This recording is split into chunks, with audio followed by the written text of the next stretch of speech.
When billionaire CEO Victoria Hale signed a termination paper, she never imagined it would destroy an innocent man's life. Until she saw him sleeping in his car with his daughter in the rain. On a rain-soaked November evening, two worlds collided on a darkened Manhattan street. Inside a luxury SUV sat Victoria Hale, the newly appointed CEO of Meridian Global, worth $3 billion.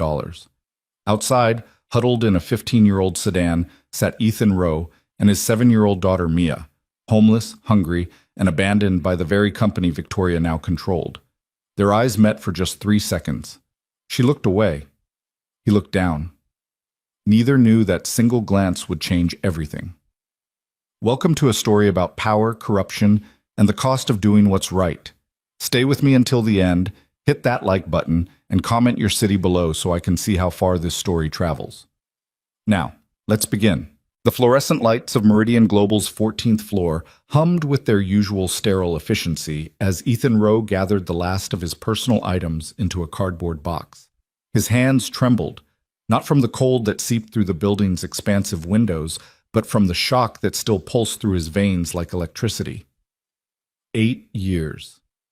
8 years of loyalty, late nights, missed soccer games with Mia, skipped meals, and unwavering dedication to a company that had just erased him in 15 minutes. "I don't understand," Ethan had said to Gerald Hutchins, the senior VP of operations, less than an hour ago. "There must be some mistake." Gerald's face had remained impassive, almost bored. "There's no mistake, Mr. Rowe. Your performance reviews have been declining for months. The decision is final." Declining? "I just completed the Harrington account 3 weeks early. I saved the company $2 million on the Fletcher merger." "What performance issues?" "This meeting is over." Gerald had stood, adjusting his $6,000 suit. "Security will escort you out. Your final paycheck will be direct deposited minus the standard deductions for early termination." "Early termination? Gerald, I have a daughter. I have rent due in 4 days. You can't just—" "I can, and I have. Good luck, Ethan." Now standing alone in his former cubicle, Ethan stared at the photographs he was packing. Mia's gap-toothed smile on her first day of second grade. The two of them at Coney Island last summer. Her finger-painted handprint that said, "World's Best Daddy," in crooked purple letters. How was he going to tell her? "Mr. Rowe." A security guard appeared at his elbow, young and apologetic. "I'm sorry, sir, but I need to escort you to the exit." Ethan nodded numbly, tucking the box under his arm. As they walked through the maze of cubicles toward the elevator, he felt dozens of eyes on him, colleagues he'd worked beside for years suddenly finding their computer screens fascinating. No one met his gaze. No one said goodbye. The November wind hit him like a physical blow when he stepped onto the street.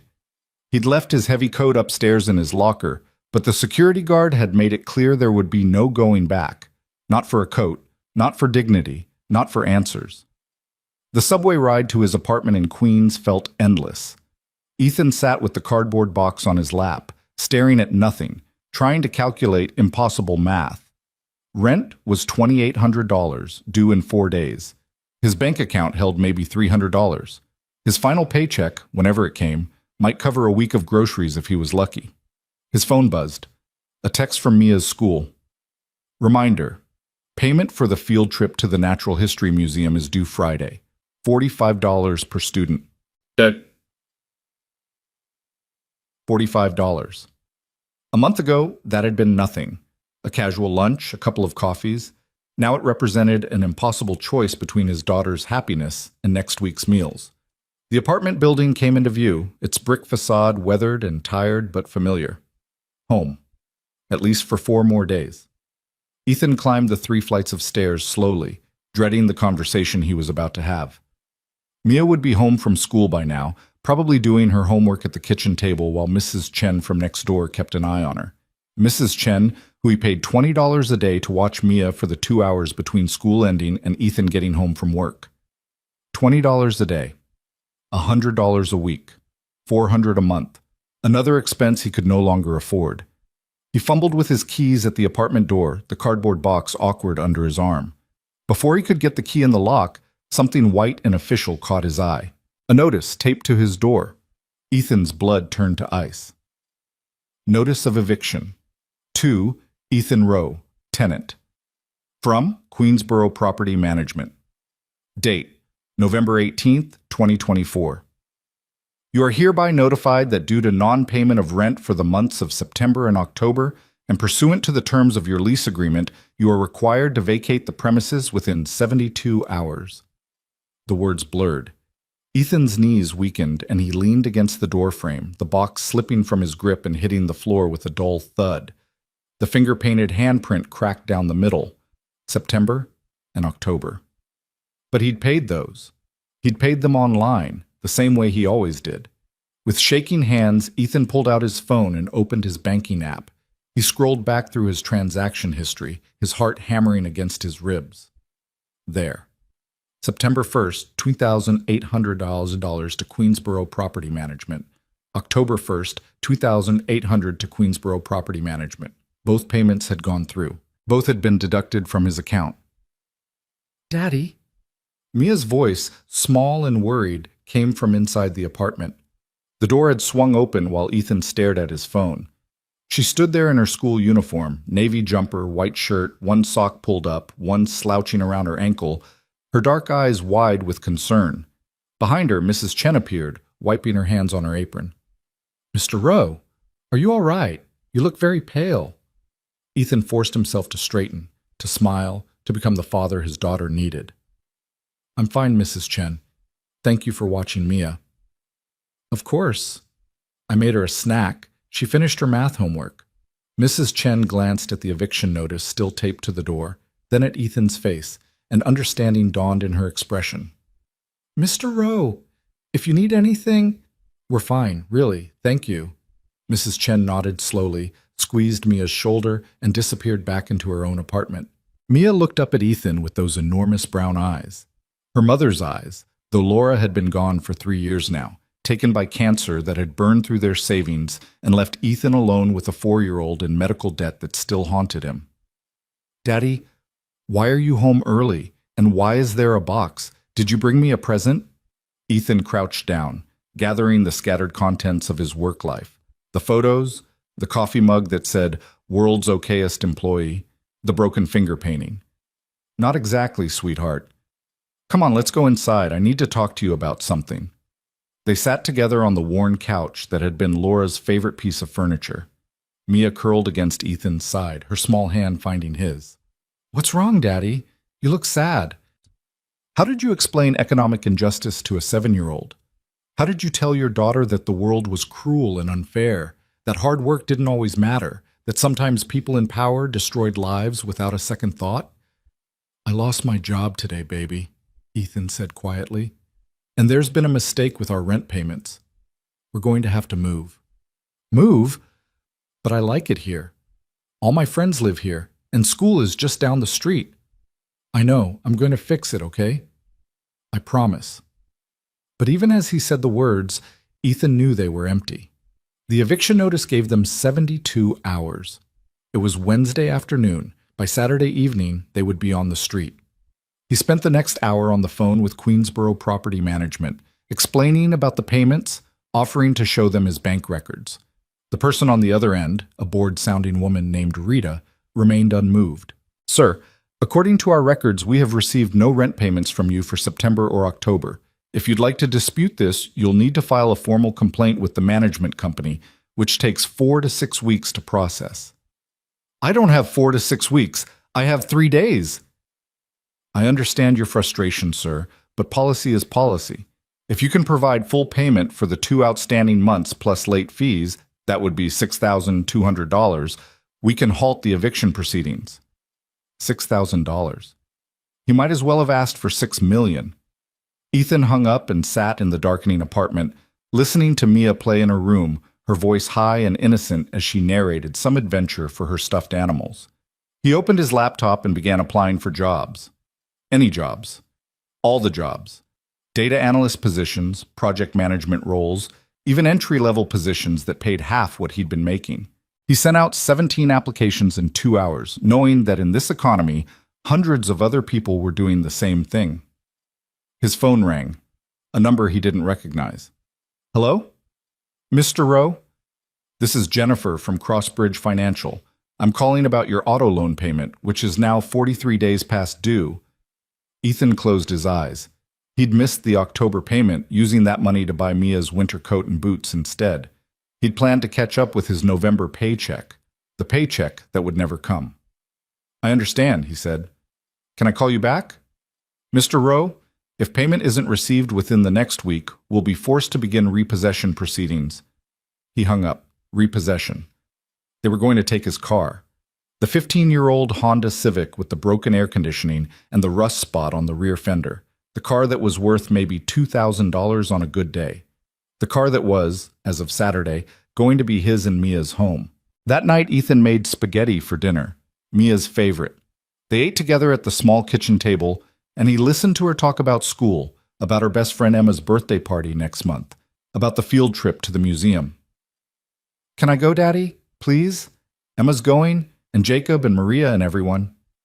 Ethan looked at his daughter's hopeful face and felt something break inside his chest. We'll see, sweetheart. We'll see.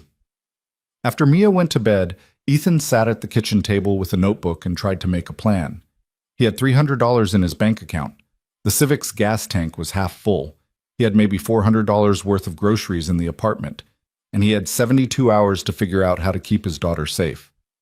He thought about calling his brother in Chicago, but David had his own family, his own struggles. He thought about the friends he'd made at Meridian Global, but none of them had even looked at him when security escorted him out. At 2:00 a.m., unable to sleep, Ethan opened his laptop again and searched for homeless shelters in Queens. Most were full. Those that had space-separated families, men in one building, women and children in another. He would not be separated from Mia. He couldn't protect her if he couldn't see her. That left the car. Thursday passed in a blur of phone calls and rejections.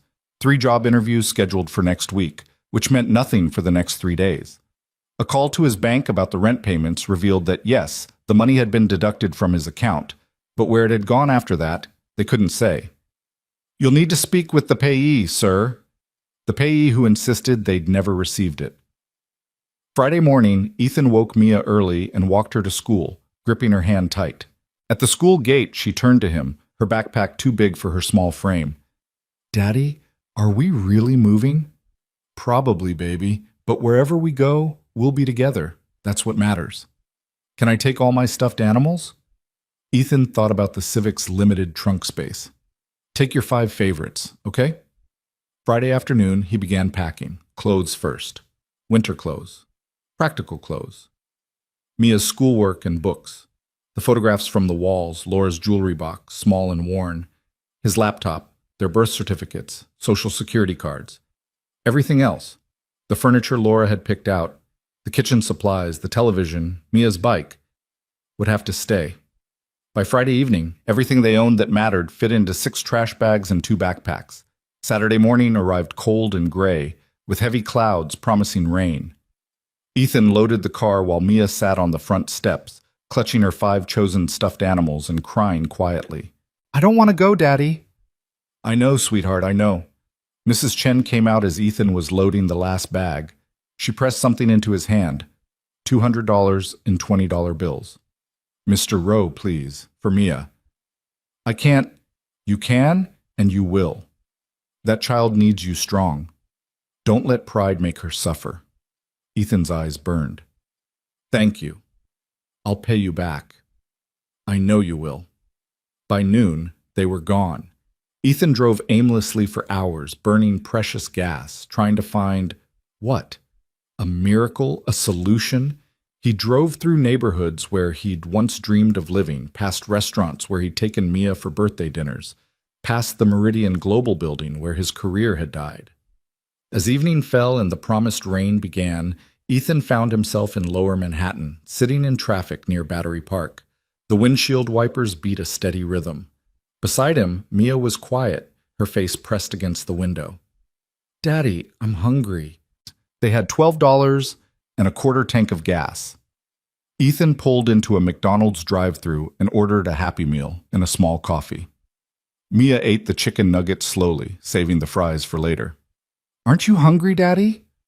I ate earlier, he lied. The rain intensified as darkness settled over the city. Ethan drove to a quiet street near the waterfront and parked under a broken streetlight. Through the rain-streaked windows, he could see the Statue of Liberty in the distance, her torch raised in a promise of liberty and opportunity that felt like a cruel joke. He reclined the front seat as far as it would go and pulled Mia into his lap, wrapping her in her winter coat and his own jacket.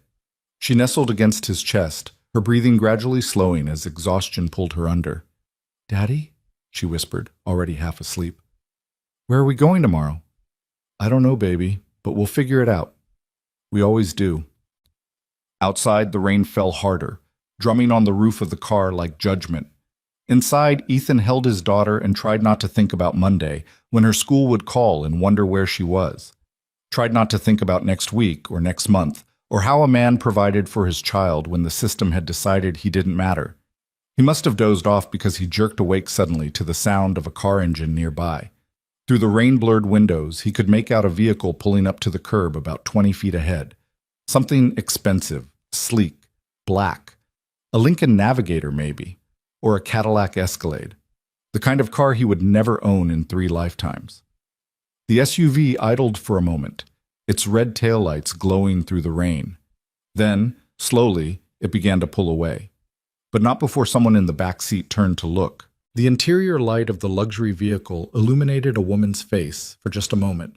Pale skin, dark hair pulled back severely, sharp cheekbones, eyes that widened slightly as they took in the sight of Ethan's Civic with its fogged windows and obvious human cargo. Those eyes met Ethan's through 2 layers of glass and curtains of rain. He saw her see him. Saw her see Mia sleeping against his chest. Saw recognition flicker across her features. Not recognition of him specifically, but recognition of what he represented. Poverty. Desperation. Failure. The woman in the back of the SUV was Victoria Hale. Though Ethan didn't know her name yet, though he had no idea she'd become CEO of Meridian Global just 3 weeks ago, though he couldn't know that her signature on his termination papers had been a formality she'd barely glanced at, he knew power when he saw it, and power, he had learned, always looked away. The SUV pulled into traffic and disappeared into the rain, leaving Ethan and Mia alone in their dying car on a darkening street. He held his daughter closer and closed his eyes against the tears that finally came. Tomorrow, he would have to be strong again. Tomorrow, he would have to figure out how to feed her, where to take her, how to keep her safe and warm and innocent in a world that had proven itself merciless. But tonight, in the broken-down Civic with rain hammering the roof and his daughter's heartbeat against his chest, Ethan Rowe allowed himself to fall apart, just for a moment. Just long enough to gather the pieces and become the father she deserved, even if the world had decided he deserved nothing at all. In the back of the Lincoln Navigator, Victoria Hale stared at the receding image in the side mirror until the rain and darkness swallowed it completely. Marcus, her driver, glanced at her in the rearview mirror. "Everything all right, Ms. Hale?" Victoria's hand tightened around her phone. "Fine. Take me home, Marcus." But as the luxury SUV carried her through the wet streets toward her penthouse apartment overlooking Central Park, Victoria found she couldn't shake the image of that car, that man, that child. She'd seen poverty before, of course, seen homelessness, seen suffering, but she'd never seen it look back at her. At her apartment, a 3-bedroom palace in the sky worth $12 million, Victoria poured herself a glass of wine and stood at the floor-to-ceiling windows, looking out over the glittering city. Somewhere down there, in the rain and darkness, a father and daughter were sleeping in a car. It was tragic, certainly, but it wasn't her problem. She had a company to run, shareholders to satisfy, a board of directors who watched her every move waiting for her to fail. She was the youngest CEO in Meridian Global's history, the first woman to hold the position, and she'd climbed to this height through ruthless efficiency and unwavering focus. She couldn't afford to be distracted by every sob story, every hard luck case, every person who couldn't make it in a competitive world. Victoria carried her wine to her home office and opened her laptop. Emails from the board, memos from department heads, financial reports that needed reviewing. She had a meeting Monday morning at 8, another at 10, a lunch with investors, an afternoon conference call with the Tokyo office. She scrolled through her schedule, her mind already organizing, prioritizing, strategizing, and yet, her fingers paused over the keyboard. That man's eyes. The way he'd looked at her, not with hope or appeal, but with something worse, resignation, as if he'd already known she would drive away. Victoria closed the laptop and finished her wine. It wasn't her problem. She had worked too hard, sacrificed too much, to let sentiment interfere with business. In 3 weeks as CEO, she'd already made the difficult decisions that her predecessor had avoided. She'd streamlined operations, cut redundancies, improved efficiency. The termination papers that crossed her desk were just that, papers. Names and numbers representing calculated business decisions made by department heads who understood their divisions better than she ever could. If someone had been fired, there was a reason. There was always a reason.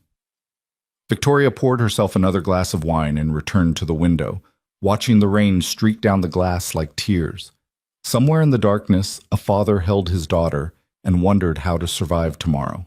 And in a penthouse overlooking Central Park, a billionaire CEO tried very hard not to think about why his eyes had looked so familiar, or why the weight of her signature on those termination papers suddenly felt so heavy. The wine glass trembled in Victoria's hand as she stood at the window, watching her reflection superimposed over the glittering Manhattan skyline. Behind her, the penthouse was silent, except for the soft hum of the heating system, a stark contrast to the howling wind and rain battering the glass.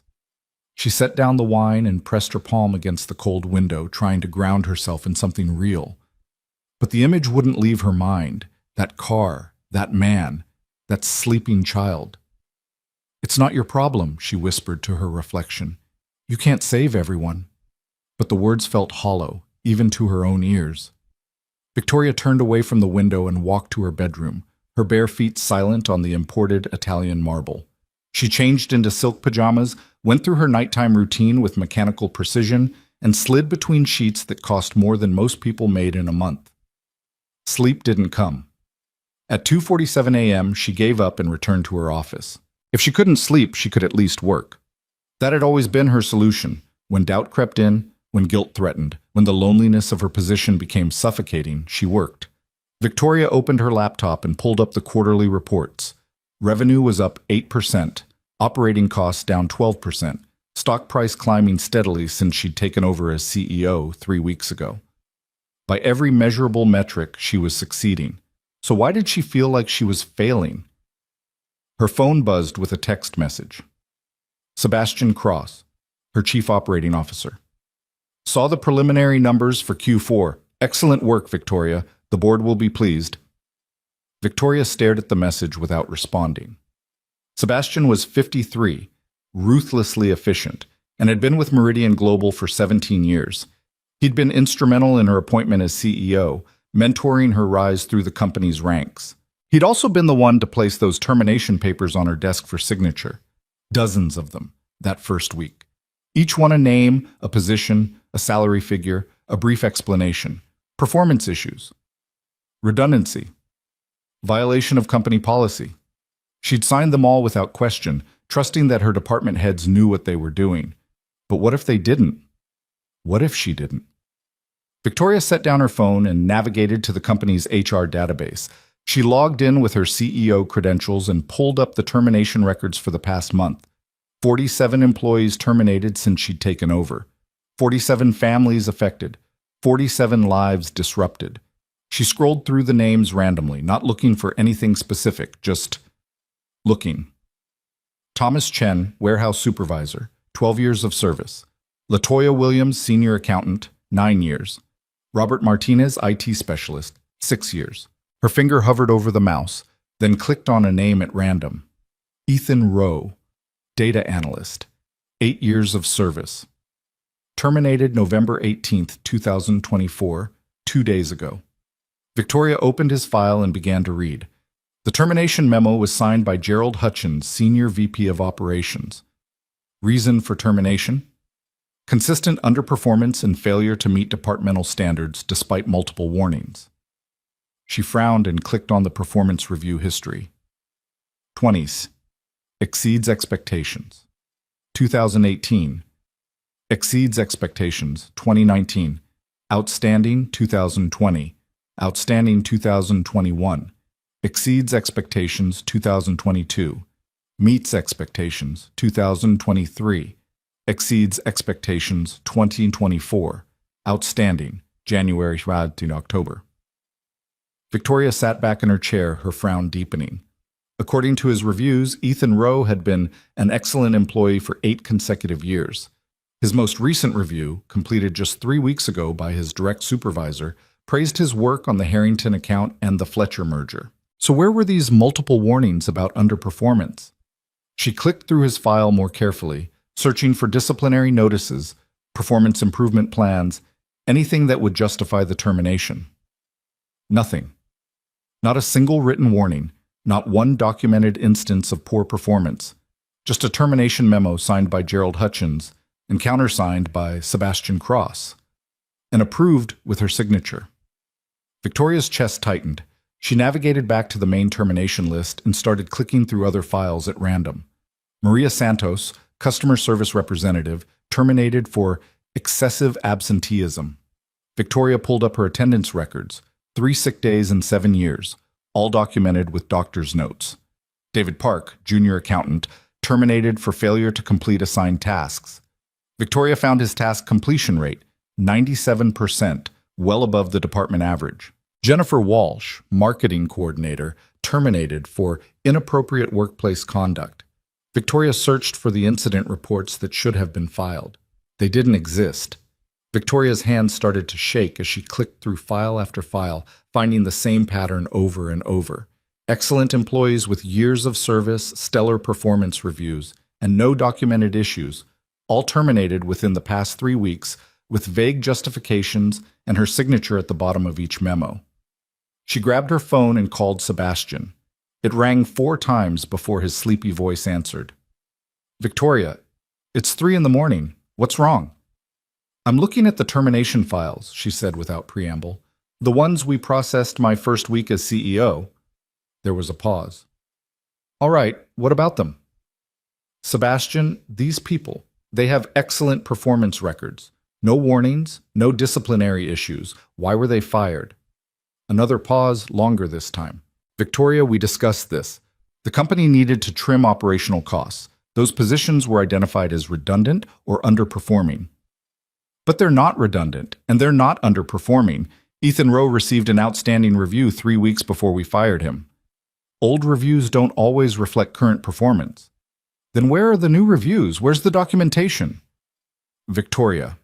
Sebastian's voice took on a harder edge. "You're the CEO of a major corporation. You can't afford to second-guess every personnel decision. Gerald and I have been managing these departments for years. We know what we're doing." "Do you?" The question came out sharper than she intended. "Because from where I'm sitting, it looks like we fired 47 people for no legitimate reason. Those terminations saved the company $3 million annually. The board approved the cost-cutting measures. Your job is to lead the company forward, not to micromanage HR decisions that have already been made." Victoria closed her eyes, feeling the weight of those words. He was right, in a way. She was CEO. She couldn't personally verify every decision, couldn't know every detail of every department, but she also couldn't ignore what she was seeing. "I want to review these files more carefully," she said. "First thing Monday morning, you, me, and Gerald." "Victoria, that's not a request, Sebastian. It's a directive. Monday morning, 8 a.m., my office." She hung up before he could argue. For the rest of the night, Victoria sat at her desk reading personnel files. By the time dawn broke over Manhattan, painting her windows gold and pink, she had reviewed all 47 terminations. Only 3 appeared legitimate: employees with documented performance issues, formal warnings, improvement plans that had failed. The other 44 were like Ethan Rowe. Good employees, loyal employees, employees who had done nothing wrong except exist during a cost-cutting initiative. At 7 a.m., Victoria showered and dressed in one of her power suits, charcoal gray, perfectly tailored, armor for battle. She made coffee she didn't drink and toast she didn't eat, her mind already in the office, already preparing for the confrontation she knew was coming. Her phone rang. Marcus, her driver. "Good morning, Ms. Hale. I'm downstairs whenever you're ready." "Thank you, Marcus. I'll be right down." In the elevator descending to the parking garage, Victoria caught sight of herself in the mirrored walls. She looked every inch the CEO, composed, controlled, powerful. She looked nothing like the woman who'd been haunted all night by the eyes of a stranger in a broken-down car. The Lincoln Navigator was warm and comfortable, a cocoon of leather and technology. Marcus pulled into Sunday morning traffic, which was light, and headed toward her office in Midtown. "Marcus," Victoria said suddenly, "last night, when we were driving back from the restaurant, the street near Battery Park, do you remember?" In the rearview mirror, she saw his eyes flick to hers. "Yes, ma'am." "The car we passed, the old Civic. Did you see it?" "I saw it." "Did you see the people inside?" Marcus was quiet for a moment, navigating around a delivery truck. "I saw a man and a little girl, looked like they were sleeping there." "What did you think when you saw them?" He glanced at her again, surprised by the question. "I thought it was sad, Ms. Hale. I thought it shouldn't happen in a city this rich. And I thought about my own kids and how lucky they are." Victoria nodded slowly. "How old are your children, Marcus?" "Sophia's 9 and Daniel's 12. "And if something happened to you, if you lost your job tomorrow, what would happen to them?" Marcus's hands tightened on the steering wheel. "I don't like to think about it, ma'am. But I guess we'd be in trouble. My wife's salary alone wouldn't cover our rent and the kids' school. We'd have to move, maybe leave the city. It would be hard. Would you end up sleeping in your car?" "I hope not, but I can't say for certain we wouldn't." Victoria stared out the window at the awakening city. That man in the Civic. He could be anyone, couldn't he? He could be you or me or anyone who made one wrong step or had one piece of bad luck. "Yes, ma'am. I expect he could."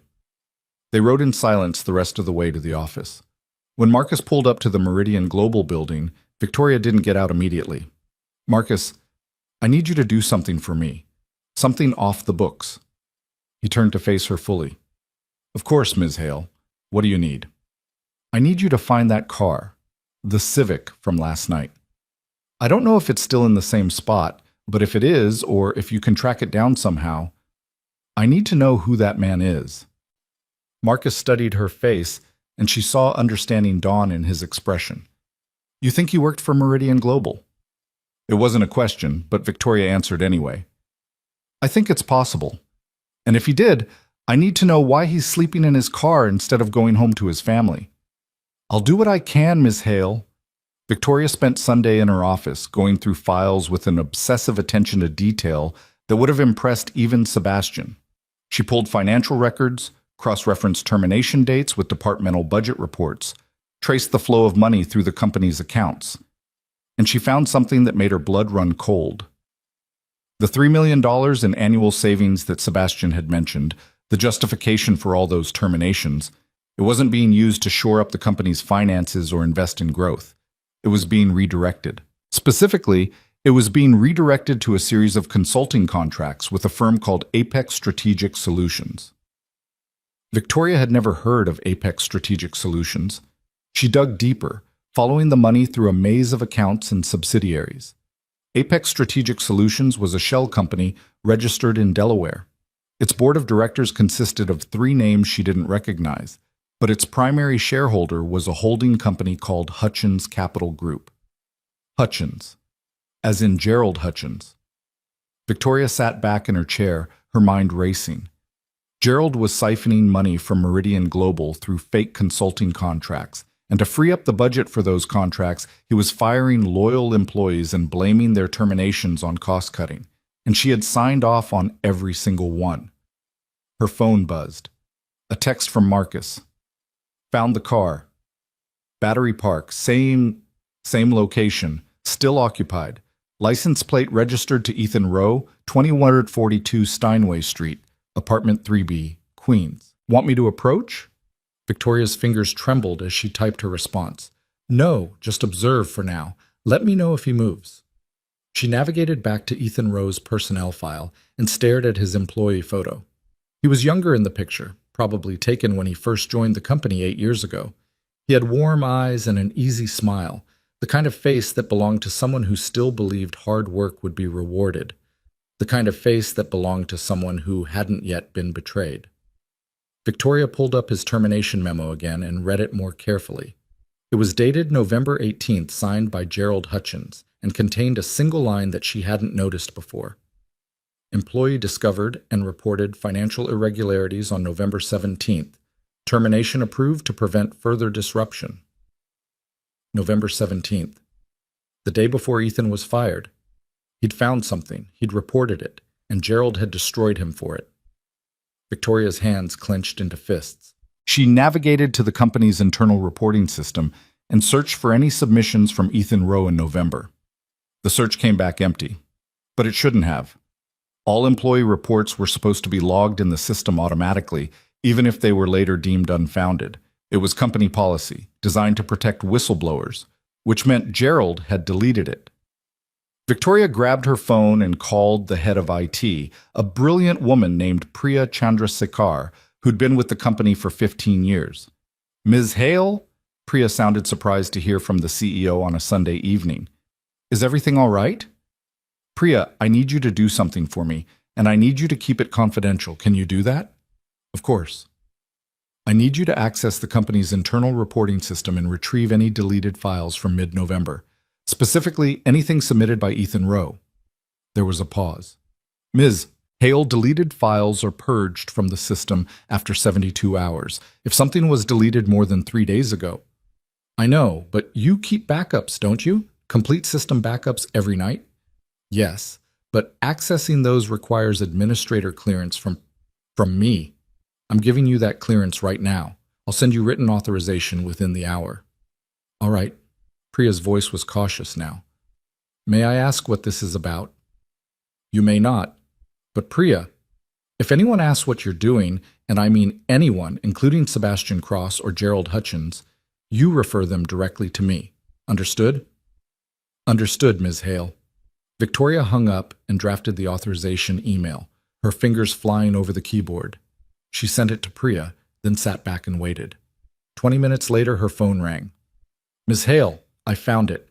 An internal report filed by Ethan Rowe on November 17th at 3:47 p.m. It was deleted from the system on November 18th at 9:22 a.m., about 2 hours after his termination was processed. Can you send it to me?" "Already done. Check your email."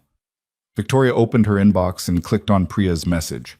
The attached file was a scanned document, Ethan's handwritten notes along with supporting documentation. As she read, Victoria felt the room grow cold around her. Ethan had discovered that someone was creating fake vendor accounts and routing payments to them. Over the past 18 months, nearly $8 million had been siphoned from Meridian Global's accounts through fraudulent invoices for services never rendered. He'd traced the accounts back to their source, Hutchins Capital Group. Gerald Hutchins wasn't just stealing $3 million in salary savings. He was stealing millions more through fake vendors, fake contracts, fake everything, and he'd been doing it for at least 18 months, probably longer. The report included names of other employees Ethan suspected might be involved, all of them in Gerald's department, all of them signing off on the fraudulent invoices. Victoria scrolled to the end of the document and found Ethan's final note, written in neat block letters. "I believe this matter requires immediate investigation by senior leadership. The scope of the fraud appears extensive and may implicate multiple senior staff members. I'm prepared to provide additional documentation and testimony as needed." He'd been trying to do the right thing, and it had cost him everything. Victoria's phone buzzed again. Marcus. The man just left the car with his daughter, walking toward a convenience store on the corner. Victoria stood abruptly, grabbed her coat, and headed for the elevator. In the parking garage, she found Marcus waiting by the navigator. "Take me to Battery Park," she said. "Now." "Yes, ma'am." They drove through the evening streets in silence. Victoria's mind was racing, assembling pieces, planning her next moves. She couldn't just confront Gerald, not yet. She needed more evidence, needed to protect herself and the company from the legal fallout that was coming. But she also couldn't sit in her ivory tower while a man who'd tried to save her company slept in his car with his daughter. The Civic came into view, parked under the same broken streetlight. Marcus pulled up behind it and put the navigator in park. "Should I wait here, Ms. Hale?" "Yes, I won't be long." Victoria stepped out into the cold November evening and approached the car slowly, Through the windows, she could see blankets piled in the back seat, a child's backpack, several trash bags that probably contained everything they owned. Her chest tightened. She pulled out her phone and typed a quick text to her personal assistant. I need a hotel suite reserved immediately. Somewhere nice but not ostentatious. 2 beds, family-friendly. Parkview Hotel in Tribeca. Put it under a corporate account, code it as client hospitality. Send me the confirmation. The response came back in less than a minute. Confirmed. Suite 412, reserved under Meridian Global Corporate Hospitality account. Open-ended stay. Victoria walked to the convenience store on the corner and found Ethan and his daughter inside. The little girl was carefully selecting a bag of chips while Ethan watched with a strained expression, clearly calculating whether they could afford it. Victoria stayed outside, watching through the window. The girl, Mia, according to the employee records, said something to her father and held up the chips. Ethan hesitated, then nodded. The smile that broke across Mia's face was like sunshine. They paid and left the store, Mia clutching her chips like treasure. Victoria stepped back into the shadows as they passed, letting them return to their car. She watched Ethan help his daughter into the back seat, watched him tuck a blanket around her, watched him sit in the driver's seat and drop his head into his hands for a long moment before straightening his shoulders and forcing a smile. Victoria had seen a lot of things in her rise to power. She'd seen ambition and greed, courage and cowardice, brilliance and stupidity, but she'd rarely seen pure love. She returned to the navigator, her mind made up. Marcus, I need you to do one more thing for me. Tomorrow morning, I want you to find Ethan Rowe and give him this. She pulled out her business card and wrote on the back. Parkview Hotel, Suite 412, paid in full, no questions asked. VH. Just give it to him? Don't tell him who it's from? The initials will be enough. If he's smart, and according to his file he is, he'll figure it out. And if he doesn't accept it? Victoria looked back at the car, where Mia's small form was visible through the back window, already asleep under a pile of blankets. Then tell him it's not for him. Tell him it's for his daughter. Tell him a debt is being repaid. Marcus took the card. Yes, ma'am. And Marcus? When you give it to him, I want you to tell me everything. How he looks, what he says, whether he seems sick or hurt. Everything. You think he might be in trouble, more than just homeless. I think a man doesn't go from outstanding employee reviews to sleeping in his car in 48 hours unless someone pushed him there very deliberately, and I think I know who did the pushing. Marcus nodded slowly. I'll take care of it, Ms. Hale. Back in her penthouse that night, Victoria stood at the window again, but this time she wasn't trying to forget what she'd seen. She was trying to figure out how to fix it. Gerald Hutchins had stolen millions from her company, destroyed dozens of innocent lives to cover his tracks, and manipulated her into being an unwitting accomplice. But he'd made one critical mistake. He'd underestimated her. Victoria pulled out her phone and began making a list. She would need forensic accountants, lawyers who specialized in corporate fraud, investigators who could trace the money and build an airtight case. She would need to loop in the board carefully, frame this not as her failure, but as her triumph, discovering and eliminating a cancer from within the company. She would need to protect herself, document everything, make sure that when the hammer fell, it fell on Gerald and not on her. But first, before all of that, she would need to make things right with Ethan Rowe. Not because it was good PR or good business, but because she'd looked into his eyes across a rain-soaked street and she'd looked away. And she wasn't going to make that mistake again. Victoria opened her laptop and began typing an email to her lawyers. It was going to be a long night and an even longer week. But for the first time since taking over as CEO, she felt like she was doing the job she'd been hired to do, not just making money for shareholders, but protecting the people who made the company work. One person at a time, starting with a data analyst who'd been brave enough to tell the truth, and paying the price for it ever since. The email to her lawyers was finished by 4 a.m. Victoria hit send and closed her laptop, her eyes burning from hours of staring at the screen. Through her penthouse windows, the city was still dark, but the first hints of dawn were beginning to lighten the eastern sky. She should sleep. She had a board meeting in less than 6 hours, a meeting that would determine not just Gerald Hutchins' fate, but her own. But sleep seemed impossible. Victoria showered and dressed with meticulous care, choosing a navy suit that projected authority without aggression. She applied her makeup with precision, creating a mask of composure over the exhaustion and anxiety churning beneath. By the time Marcus arrived at 6:30 a.m., she looked every inch the CEO who had everything under control. "Good morning, Ms. Hale," Marcus said as she slid into the navigator's back seat. "Heading to the office?" "Not yet. First, I need you to go to Battery Park. Did you deliver the card yesterday?" Marcus met her eyes in the rearview mirror. "I did, around 8 a.m. when he was walking his daughter to a bus stop." "And? What did he say?" Marcus pulled into traffic before answering. "At first, he didn't want to take it, said he didn't accept charity from strangers, but then I told him what you said, that it wasn't for him, it was for his daughter, that a debt was being repaid." "Did he go to the hotel?" "I don't know, ma'am. Should I drive by the park and see if the car is still there?" "Yes, please." They rode in silence through the Monday morning traffic. Victoria's phone buzzed constantly. Emails from board members, messages from department heads, a text from Sebastian asking if she was feeling better and suggesting they postpone their 8 o'clock a.m. meeting. She ignored them all. The Civic was gone from its spot under the broken streetlight. Victoria felt something loosen in her chest. Relief, maybe, or hope. "Take me to the Parkview Hotel," she said. "Ms. Hale, your board meeting is at 9 "I know what time my board meeting is, Marcus. The hotel, please." At the Parkview, Victoria entered through a side entrance and took the elevator to the 4th floor. She stood outside Suite 412 for a long moment, her hand raised to knock, uncertainty flooding through her. What was she doing? What could she possibly say to this man whose life she'd helped destroy? Before she could decide, the door opened. Ethan Rose stood there, looking exhausted but clean. He'd showered, shaved, changed into fresh clothes from one of his trash bags. Behind him, Victoria could hear a television playing cartoons and a child's laughter. Their eyes met, and recognition flashed across his face. Not recognition of her personally, they'd never met, but recognition of what she represented. Power. Money. Meridian Global. "Mr. Rowe," Victoria said quietly. "My name is Victoria Hale. I'm the CEO of Meridian Global. May I come in?"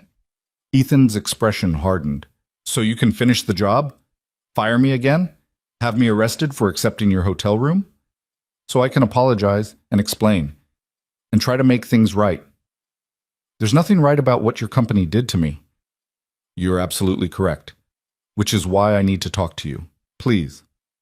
Ethan stared at her for a long moment, then stepped back and opened the door wider. "Mia's watching TV. Keep your voice down." Victoria entered the suite, a comfortable space with a living area, small kitchenette, and 2 bedrooms. Through one of the bedroom doors, she could see a little girl curled up on the bed, transfixed by the cartoon on the screen. Ethan closed the door and crossed his arms. "I didn't want to take your charity, but my daughter deserved a real bed and a hot shower, so I'm here. But I'm not grateful if that's what you came for." "I didn't come for gratitude. I came because I found your report." The color drained from Ethan's face. "What report?" "The internal report you filed on November 17th. The one about the financial irregularities you discovered. The one Gerald Hutchins deleted from the system 2 hours after he fired you." Ethan sank into one of the suite's chairs, his hands gripping the armrests. "You found it? How?" "I had it recover it from the backup files. And I found a lot more than that. $8 million in fraudulent payments over 18 months, fake vendor accounts, shell companies, all of it traced back to Gerald Hutchins." "I told them," Ethan said, his voice shaking. "I went to Gerald myself, thought he'd want to know his department was being used to steal from the company. I didn't realize he was the one doing the stealing." "What happened when you told him?" "He thanked me, said he'd look into it immediately, said I'd done the right thing by bringing it to his attention. The next morning, security was escorting me out of the building." Victoria closed her eyes, feeling the weight of it. "I signed your termination papers, Mr. Rowe. I didn't know what Gerald had done, but that's not an excuse. I should have looked more carefully. I should have asked more questions." "You should have," Ethan agreed. "But you didn't. Because people like me don't matter to people like you. We're just names on papers, numbers and spreadsheets. Fire us, and there's 10 more waiting to take our place." "You're right, and I can't undo what I did, but I can try to make it right." Ethan laughed bitterly. How? Are you going to give me back the 3 days I spent sleeping in my car with my 7-year-old daughter? Are you going to erase her memory of being homeless? Are you going to fix the fact that she asked me yesterday if we were going to have to live like this forever, and I didn't have an answer? No, I can't fix any of that. But I can expose what Gerald did. I can clear your name, and I can make sure everyone knows you were fired for doing the right thing, not for the lies he put in your file. And what good does that do me? I'm still unemployed. I still have an eviction on my record. I still can't feed my daughter without accepting charity from the same company that destroyed my life. Victoria met his eyes. You're right. Which is why I'm not just offering charity, I'm offering restitution. Your job back with full back pay and benefits, compensation for what you've been through, legal support if you want to pursue action against Gerald personally, and a formal public apology from Meridian Global and from me. Ethan stared at her. Why? Why would you do any of that? Because it's the right thing to do. And because Saturday night, I drove past you sleeping in your car and I looked away. I've spent my whole life looking away from things that made me uncomfortable, telling myself that wasn't my problem, that I couldn't save everyone. But you're not everyone, Mr. Rowe. You're a man who tried to save my company from thieves, and you were punished for it. That is my problem, and I'm not looking away anymore. From the bedroom, Mia called out, Daddy? Who are you talking to? Ethan stood quickly. Just someone from work, sweetie. I'll be there in a minute. He turned back to Victoria, his voice low. I don't trust you. I don't trust your company. And I don't trust that this isn't some trick to make yourself feel better about what you did. I understand, but Mr. Rowe, in 3 hours I have a board meeting.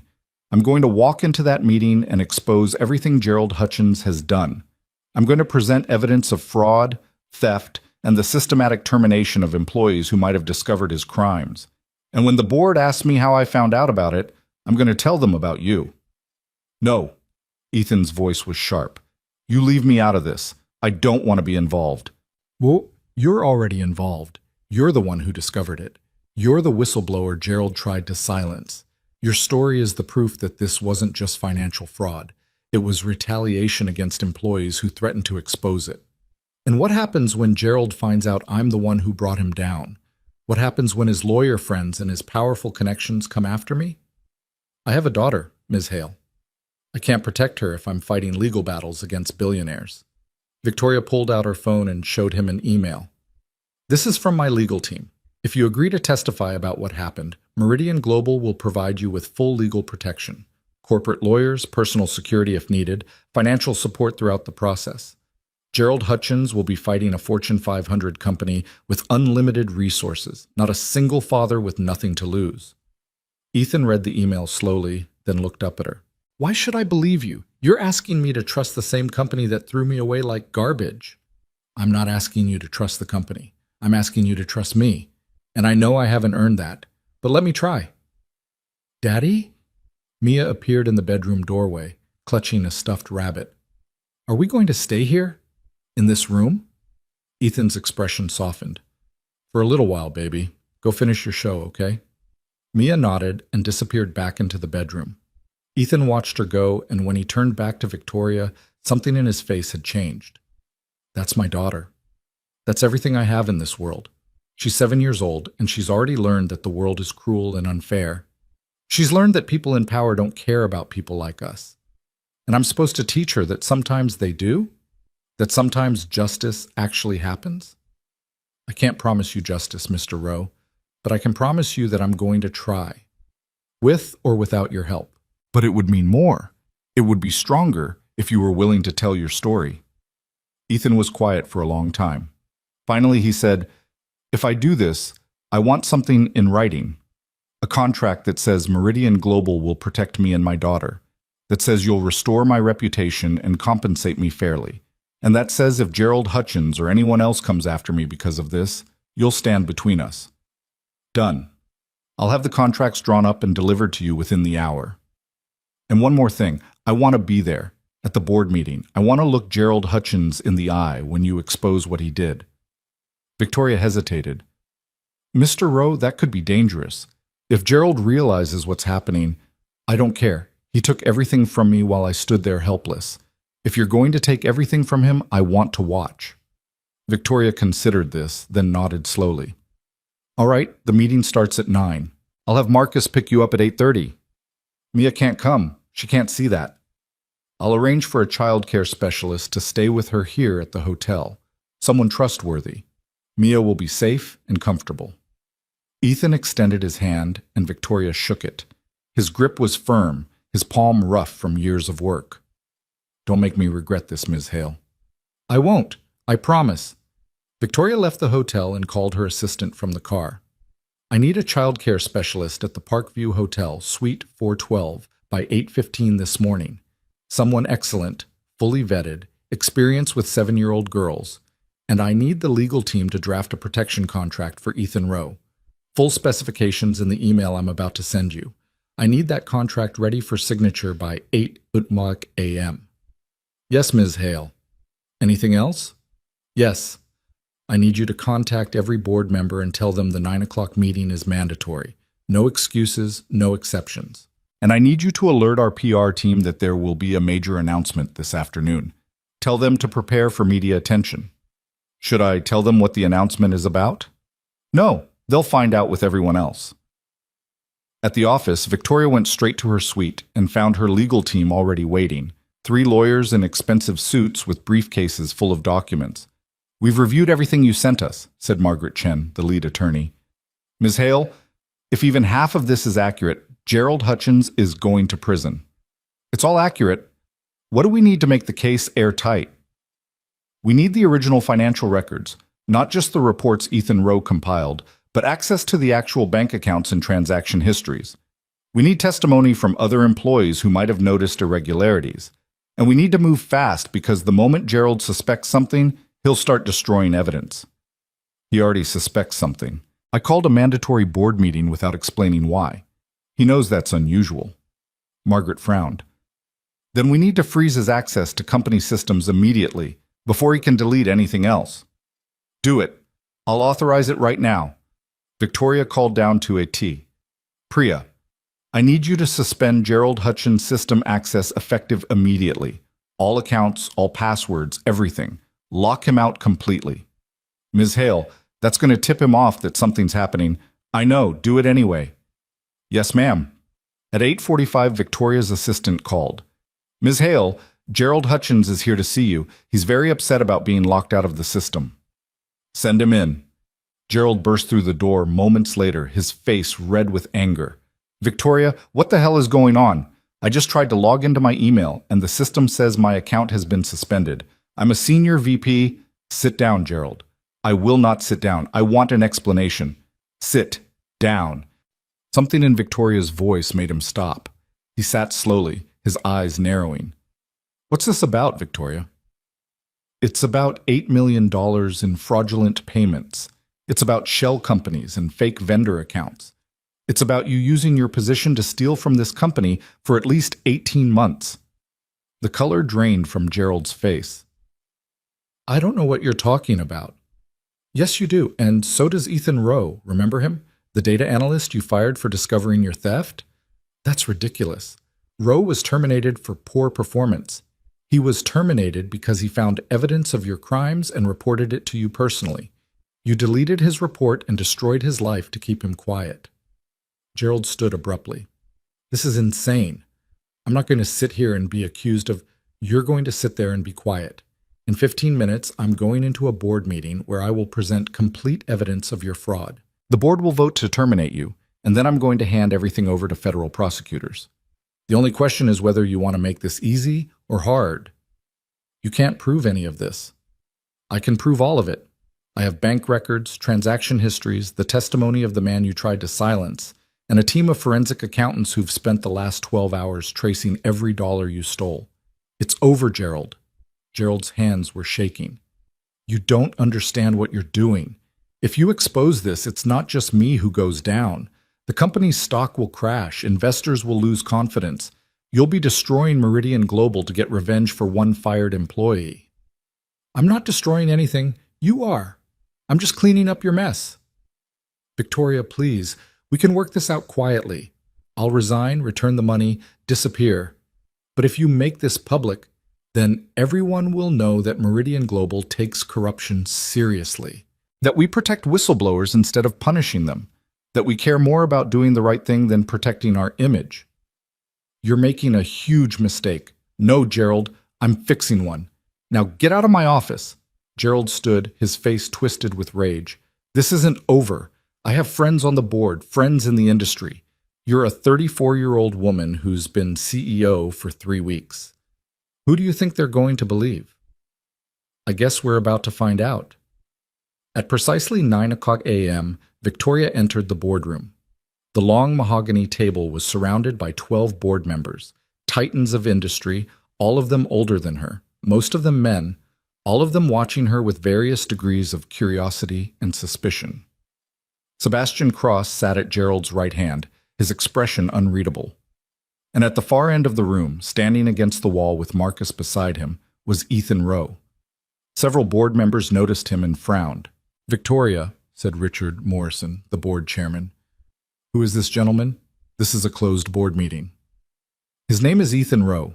He's here as a witness. And before anyone objects, I should tell you that everything discussed in this meeting is going to be made public this afternoon, so we might as well get comfortable with an audience. The room erupted in confused murmurs. Gerald half rose from his chair. Victoria, this is completely inappropriate. Sit down, Gerald. Mr. Morrison, members of the board, I've called this emergency meeting to inform you of a serious matter that requires immediate action. For the past 18 months, Meridian Global has been the victim of systematic theft perpetrated by someone at the senior leadership level. The murmurs grew louder. Sebastian leaned forward. Victoria, if you have evidence of theft, this should be handled through proper channels, not in a dramatic board meeting. The proper channels have been compromised. The theft was carried out by Gerald Hutchins, our senior VP of operations, with the possible knowledge and assistance of other senior staff. The room exploded. Gerald jumped to his feet. This is outrageous. I demand— You demand nothing. Victoria's voice cut through the chaos like a knife. Mr. Hutchins, you are under investigation for fraud, embezzlement, and retaliation against whistleblowers. If you continue to disrupt this meeting, I will have security remove you. Richard Morrison pounded his gavel. Order! Everyone sit down and be quiet. Victoria, these are extremely serious allegations. What evidence do you have?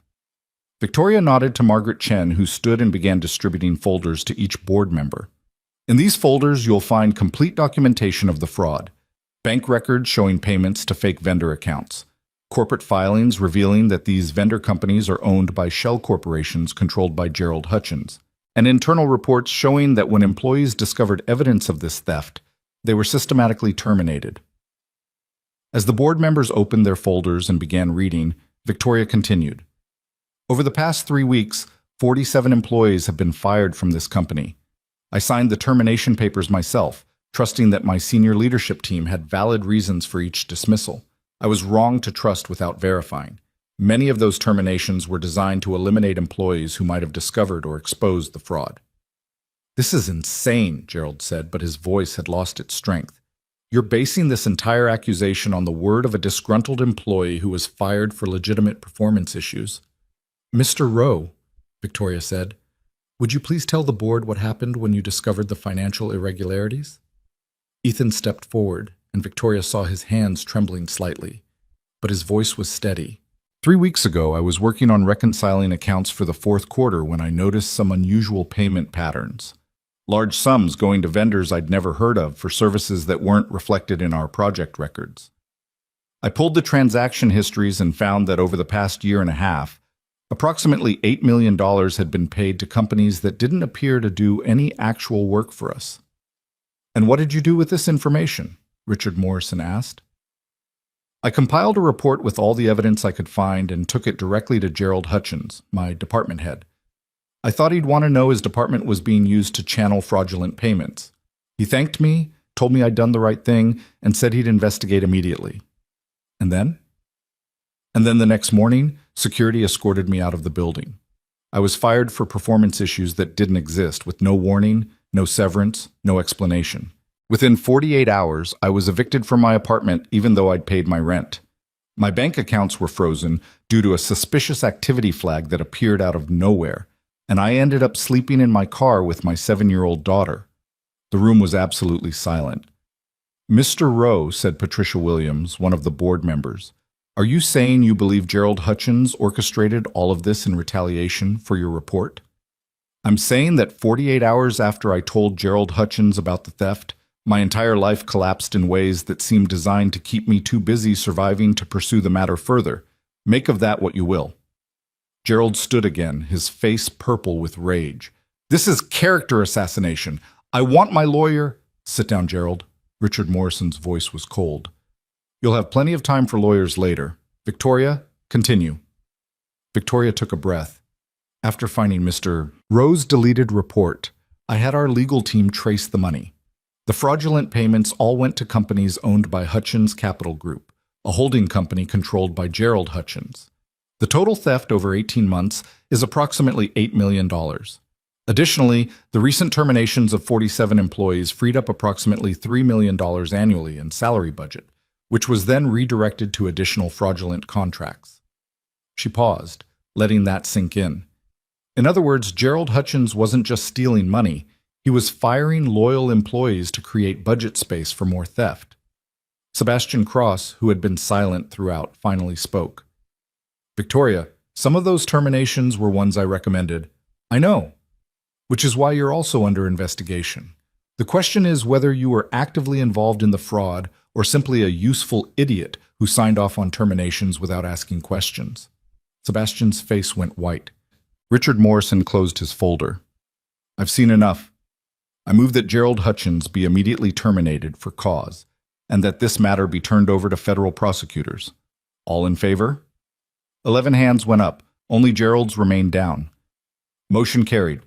Gerald, you're fired. Security will escort you out, and you're not to remove anything from your office or access any company systems. Everything is being preserved as evidence. Gerald stood slowly, his entire body shaking. He looked at Victoria with pure hatred. You've destroyed me for nothing. This company will never recover from the scandal. The company will be fine, Victoria said quietly. But you're right about one thing. You are destroyed.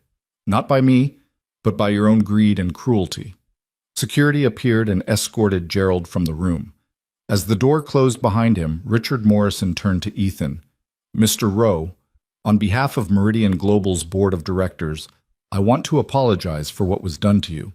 You tried to protect this company, and you were punished for it. That's inexcusable. Ethan nodded, but said nothing. Victoria spoke up. Mr. Morrison, I've prepared a restitution package for Mr. Rowe that includes full back pay, benefits restoration, compensation for his suffering, and a position in the company commensurate with his skills and experience. I'd like the board's approval to move forward with that. You have it. Unanimously, I suspect. Morrison looked around the table, and every head nodded. Mr. Rowe, I hope you'll give us the chance to make this right. I'll think about it, Ethan said quietly. Then he looked directly at Victoria. She already has.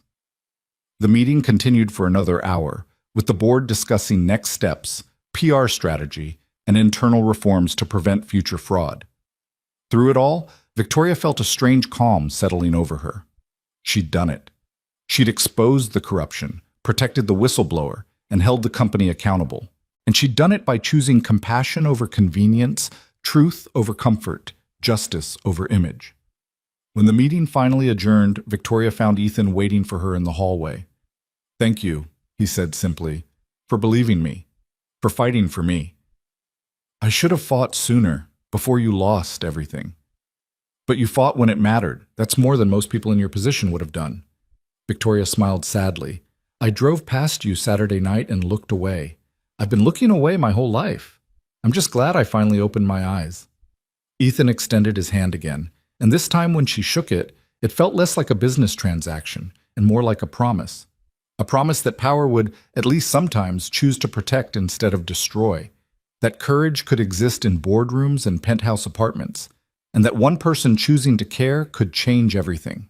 The contract arrived at the Parkview Hotel on Tuesday morning, delivered by a courier in a crisp suit who waited patiently while Ethan read through every page. 23 pages of legal language that boiled down to one simple truth. Meridian Global was giving him back his life. Full back pay from November 18th through the present, totaling just over $11,000.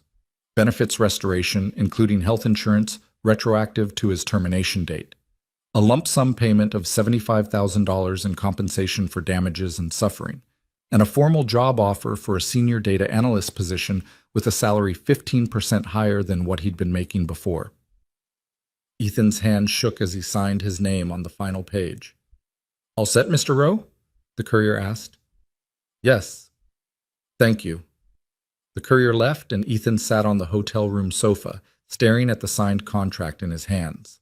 Mia was at the small table by the window, coloring in a book the hotel had provided, humming softly to herself. She looked up. "Daddy? Why are you crying?"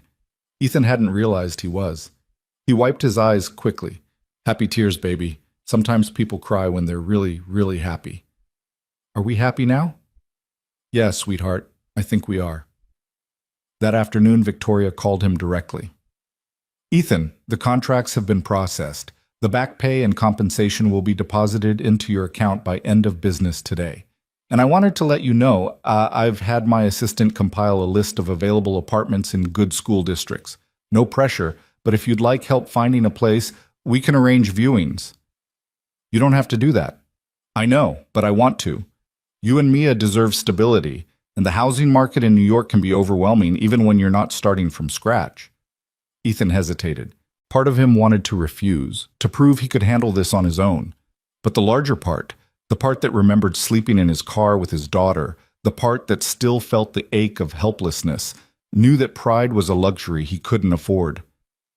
"Okay," he said. "Thank you. I'd appreciate the help." "Good. I'll have the list sent to you tonight. And Ethan, take your time. The hotel is paid for as long as you need it."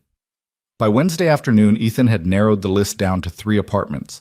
Victoria insisted on sending Marcus to drive them to the viewings, and though Ethan protested, he had to admit it was easier than navigating the subway with Mia and all their belongings still packed in trash bags.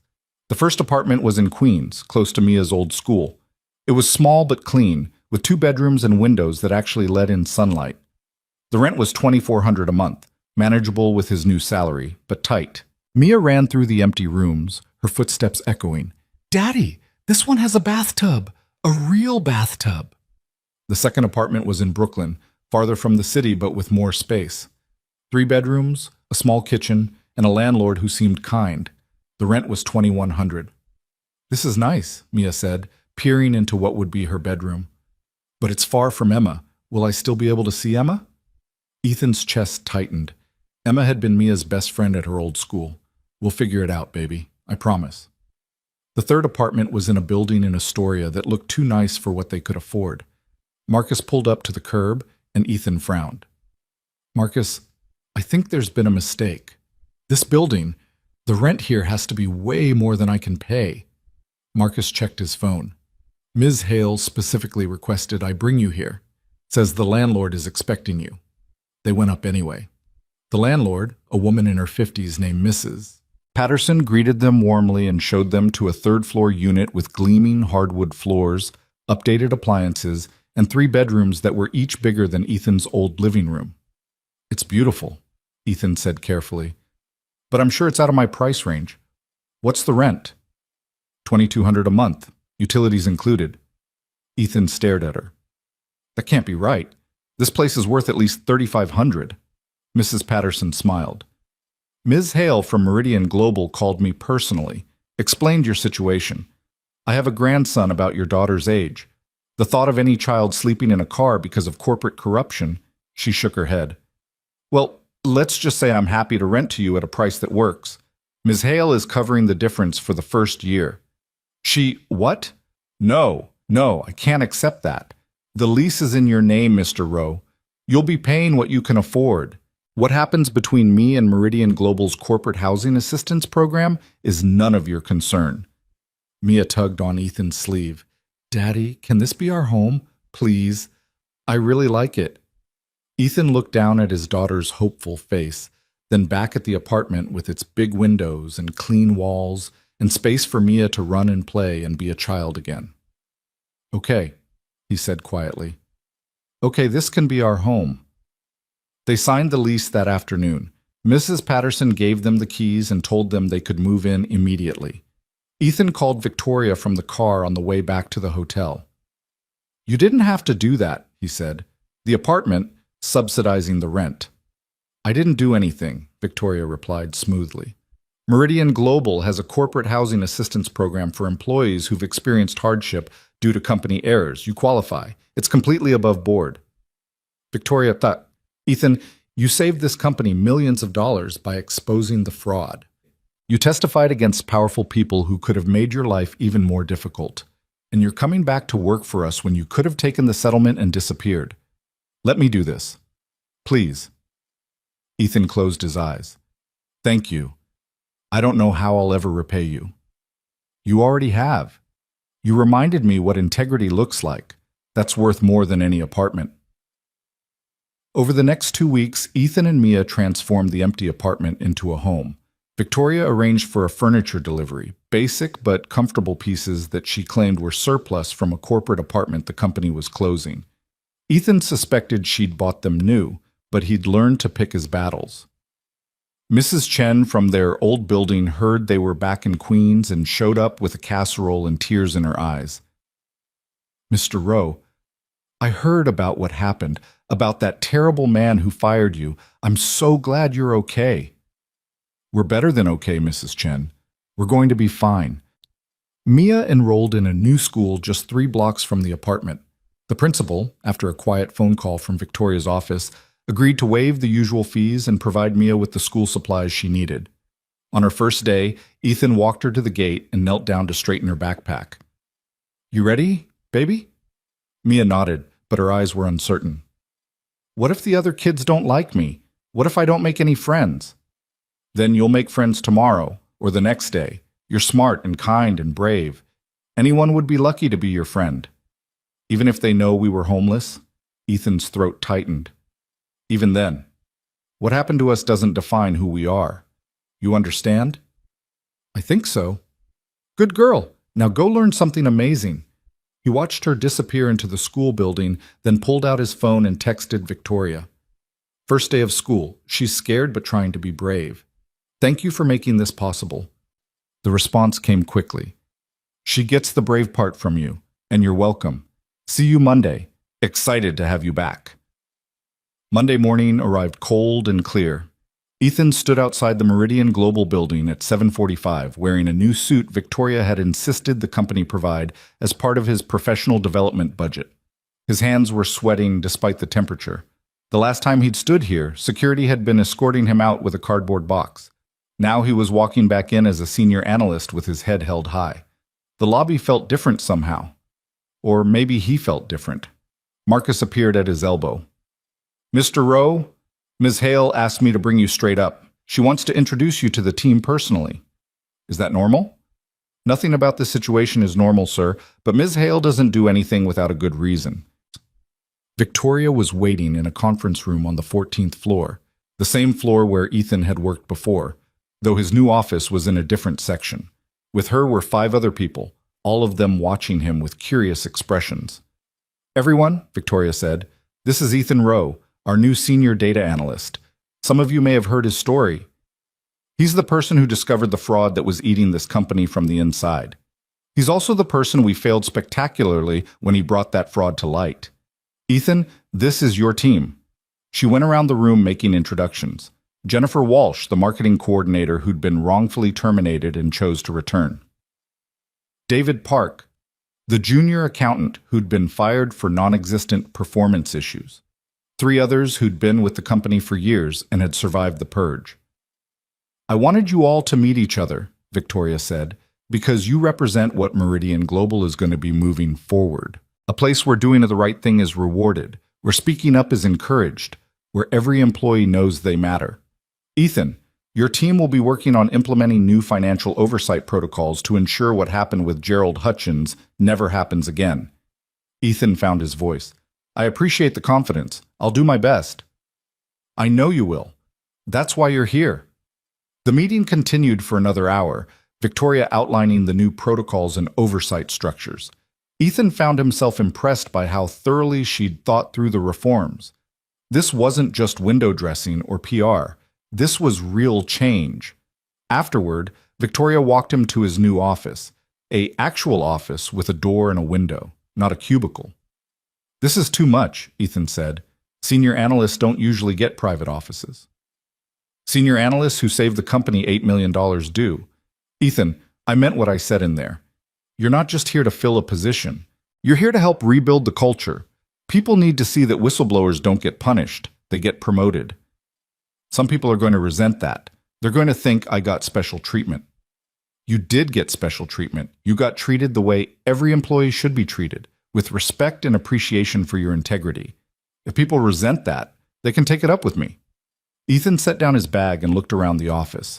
There was a photo frame on the desk, empty, waiting for him to fill it.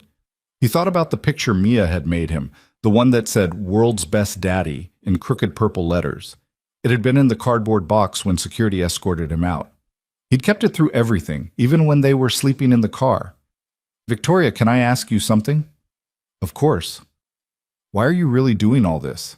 The apartment subsidy, the furniture, the private office, everything. Is it guilt? Victoria was quiet for a moment. Partially, yes. I signed the paper that destroyed your life without even reading it. That guilt is something I'm going to carry for a long time. But it's not just guilt, Ethan. It's also hope. Hope for what? Hope that I can be the kind of leader I always wanted to be, the kind who builds something worth being part of. When I saw you in that car with Mia, I realized I'd become exactly what I'd always hated, someone who looked away because it was easier than looking closely. You gave me a chance to look closely, to see what my decisions actually cost, and to fix it. So I'm your redemption project. No, you're my reminder, a reminder that every signature has consequences, every decision affects real people, every choice matters. Victoria moved toward the door, then paused. And for what it's worth, I think you're going to be great at this job. Not because I'm paying you to be, but because you're the kind of person who does the right thing even when it costs you everything. She left, and Ethan stood alone in his new office, looking out the window at the Manhattan skyline. Somewhere out there, Mia was in school, learning and making friends and building a life that didn't include sleeping in cars or wondering if they'd eat dinner. They were going to be okay, better than okay. They were going to be fine. The days settled into a rhythm. Ethan worked, Mia went to school, and slowly the trauma of those 3 terrible days began to fade into memory rather than present reality. Mia made a friend, a girl named Sophie, who lived in their building and invited Mia over for playdates. Mrs. Patterson proved to be a kind landlord who fixed things promptly and always had candy for Mia when they ran into her in the lobby. And every Friday, Victoria made a point of stopping by Ethan's office to check in. "How's the financial oversight project coming?" she asked one Friday in mid-December. "Good. We've identified about a dozen places where the old system had gaps that Gerald exploited. The new protocols will close all of them." "Excellent. And Mia? How's she adjusting to the new school?" Ethan smiled. "She's thriving. Made the honor roll last week. Her teacher says she's one of the brightest students in the class." "She gets that from her father." "She gets that from her mother." Laura was the brilliant one. Victoria had heard about Laura, Ethan's wife who died from cancer 3 years ago, leaving him alone with a 4-year-old and crushing medical debt. "She'd be proud of you, both of you." "I hope so." Ethan hesitated. "Victoria, I wanted to tell you, Mia asked if you could come to dinner sometime. She wants to cook for you." "Well, I'd be doing the actual cooking, but she wants to plan the menu." Victoria felt something warm bloom in her chest. "I'd love that." "When?" "Tomorrow night, 6 o'clock? It's nothing fancy, just spaghetti and garlic bread, but Mia's very excited about it." "Tomorrow night is perfect." Victoria showed up at 6 exactly, carrying a bouquet of flowers and a children's book she'd carefully selected, a story about a girl who saves her kingdom through cleverness rather than magic. Mia answered the door wearing an apron that was far too big for her. "Miss Victoria, you came." "I wouldn't miss it for the world. These are for you." Victoria handed her the flowers. "They're beautiful. Daddy, look, Miss Victoria brought flowers." Ethan appeared from the kitchen, also wearing an apron, with a smudge of tomato sauce on his cheek. He looked happy and relaxed in a way Victoria had never seen before. Not the hollow-eyed man from the car, not the tense witness from the board meeting, but someone comfortable in his own space. "Come in," he said. "Fair warning, Mia has been planning this menu all week. We're having spaghetti with meatballs, garlic bread, salad, and for dessert, chocolate chip cookies that we made this afternoon." That sounds amazing. The apartment looked like a home now. Pictures on the walls, Mia's school artwork, photos of her and Ethan, one of a woman who must have been Laura. Furniture arranged comfortably, books on shelves, a life being lived. Dinner was chaotic and perfect. Mia chattered nonstop about school, her new friend Sophie, the book she was reading, everything and nothing. Ethan interjected with gentle corrections and proud smiles. Victoria found herself laughing more than she had in months. After dinner, Mia showed Victoria her room, decorated in purple and pink, with stuffed animals arranged carefully on her bed and her homework displayed on a bulletin board. "This is the best room I've ever had," Mia said. "In our old apartment, my room was really small and the window didn't open right. But here, I have space for all my things and I can see the park from my window. It's a wonderful room." "Do you have a nice room, Miss Victoria?" Victoria thought about her massive penthouse bedroom with its imported furniture and art that cost more than most people made in a year. "I have a big room, but I don't think it's as nice as yours." "Why not?" "Because my room doesn't have finger paintings on the walls, or stuffed animals, or a young lady who plans dinner menus for guests. Those things make a room special." Mia considered this seriously. "You could get some stuffed animals. I could help you pick them out." "I'd like that very much." After Mia went to bed, Victoria and Ethan sat in the living room with coffee. The apartment was quiet, except for the distant sounds of the city outside. "Thank you for having me," Victoria said. "This was really special. Mia talks about you constantly. She thinks you're magic, that you wave your hand and make bad things go away. I wish it were that simple." "It's simple to her. Her life was terrible, and then you showed up, and now it's not terrible anymore. From her perspective, that's pretty magical." Victoria set down her coffee cup. "Ethan, can I ask you something? Do you hate me for what I did?" Ethan was quiet for a long moment. "I did. That first day when you showed up at the hotel and told me you'd found my report. I hated you. I hated that you had the power to destroy my life with a signature. I hated that you could fix it just as easily. I hated that my entire existence depended on whether someone like you decided I mattered. And now? Now I understand that you're human. You made a terrible mistake, and you're doing everything you can to fix it. That's more than most people would do." He looked at her directly. "You gave me back my dignity, Victoria. That's something I can't hate you for. I should never have taken it away in the first place." "No, you shouldn't have. But you also didn't have to fight so hard to give it back. You could have just written a check and moved on. Instead, you stood in front of a board of directors and a room full of reporters and took responsibility. You put your own career on the line to make things right. That matters." Victoria felt tears threatening. "I keep thinking about that night, driving past your car in the rain. I saw you, Ethan. I saw you and Mia, and I looked away. I've been looking away my whole life, from homelessness, from poverty, from suffering. It was easier than facing it. But you came back. That's what separates you from the other people in that SUV. You came back." They sat in comfortable silence for a while. Finally, Victoria stood to leave. "Thank you again for dinner, and please tell Mia I'd love help picking out stuffed animals sometime." "She'll be thrilled." Ethan walked her to the door. "Victoria, you're welcome here, anytime. You don't need an invitation. I'd like that." As Marcus drove her home through the glittering city, Victoria thought about what Ethan had said. She'd come back. After driving away, after looking away, she'd come back. Maybe that was enough. Maybe that was everything. In her penthouse that night, Victoria stood at her window looking out over Manhattan. Down there, in an apartment in Astoria, a little girl was sleeping in a purple room with stuffed animals on her bed. And her father was probably cleaning up the dinner dishes, content in the simple knowledge that his daughter was safe and warm and happy. Victoria had helped make that possible. For the first time in her career, she felt like she'd actually accomplished something that mattered. Not a quarterly earnings beat, not a successful merger, not a stock price increase, but a child who could sleep without fear and a father who could provide without breaking.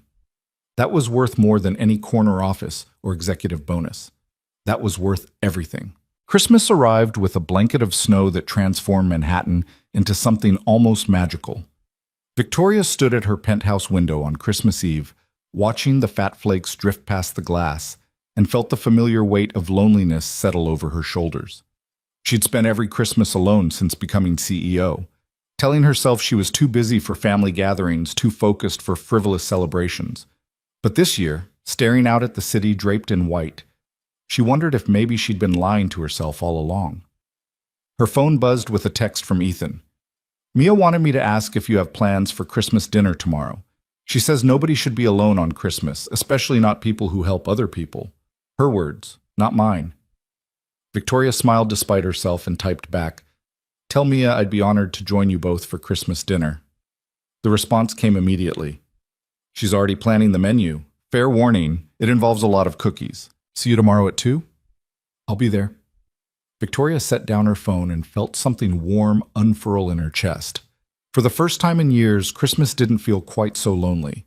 She spent Christmas morning at a homeless shelter in the Bronx, serving breakfast and handing out care packages that Meridian Global had sponsored. It was something she'd arranged quietly, without press releases or corporate fanfare. As she ladled scrambled eggs onto plates and listened to stories from people who'd fallen through society's cracks, she kept thinking about Ethan and Mia in that car. They could have been here. If she hadn't come back, if she hadn't looked closely, they could have been standing in this line waiting for a hot meal and a kind word from strangers. Thank you, miss, said a man who looked about Ethan's age, holding a little boy's hand. My son and I, we really appreciate this. Victoria knelt down to the boy's level. What's your name? Tommy. I'm 5. Well, Tommy, Merry Christmas. I hope things get better for you and your dad. The man's eyes glistened. They will. We're on a waiting list for housing. Just gotta hold on a little longer. What's your name? Victoria asked him. Marcus. Marcus Bennett. Not the same Marcus who drives me around, Victoria thought, but the coincidence of the name struck her anyway. Mr. Bennett, give me your contact information. I'll see what I can do about moving you up that waiting list. She spent another 2 hours at the shelter, and by the time Marcus picked her up at noon, she had a list of 17 people she planned to help. Not through grand gestures or press conferences, but quietly, the way she'd helped Ethan. One person at a time, one family at a time. Ready for Christmas dinner, Ms. Hale? Marcus asked as they drove toward Astoria. More ready than I've been for anything in a long time. Mr. Rowe is a good man. His daughter is something special too. How do you know that? Marcus smiled in the rearview mirror. I have kids, remember? I recognize the signs of good parenting when I see them. That little girl is loved, and it shows. At the apartment, Mia answered the door wearing a red velvet dress and a headband with reindeer antlers. Merry Christmas, Miss Victoria. Come in. Come in. We have so many cookies. The apartment smelled like cinnamon and pine. A small Christmas tree stood in the corner, decorated with handmade ornaments and twinkling lights. Ethan emerged from the kitchen, also dressed up, slacks and a button-down shirt that made him look younger somehow. Merry Christmas, he said, smiling. Welcome to our first real Christmas in our new home. It's beautiful. Thank you for having me. Mia grabbed Victoria's hand and pulled her toward the tree. Look, I made this ornament at school. It's supposed to be a snowman, but the head is kind of wonky. And this one is from Daddy. It's a picture of me and Mommy from when I was a baby. Victoria leaned in to look at the ornament, a photo of a beautiful woman holding a tiny infant, both of them laughing. Your mother was lovely. Daddy says I look like her. Do you think I look like her? I think you have her smile. They had dinner at the small dining table, ham that Ethan had somehow managed to cook perfectly, mashed potatoes, green beans, and rolls that were still warm from the oven. Mia chattered constantly about school, about Sophie, about the book Victoria had given her that she'd already read 3 times. Miss Victoria, Mia said between bites of mashed potatoes, Daddy says you're really important, like you run a whole company. I do, yes. Is it hard, running a company? Victoria considered the question carefully. Sometimes it's very hard. You have to make decisions that affect a lot of people, and sometimes you make mistakes. But you fix them, right? When you make mistakes? I try to. That's all anyone can do. Try to fix their mistakes and do better next time. Mia nodded seriously. Daddy says that's called integrity. He says it's the most important thing a person can have. Victoria glanced at Ethan, who shrugged slightly.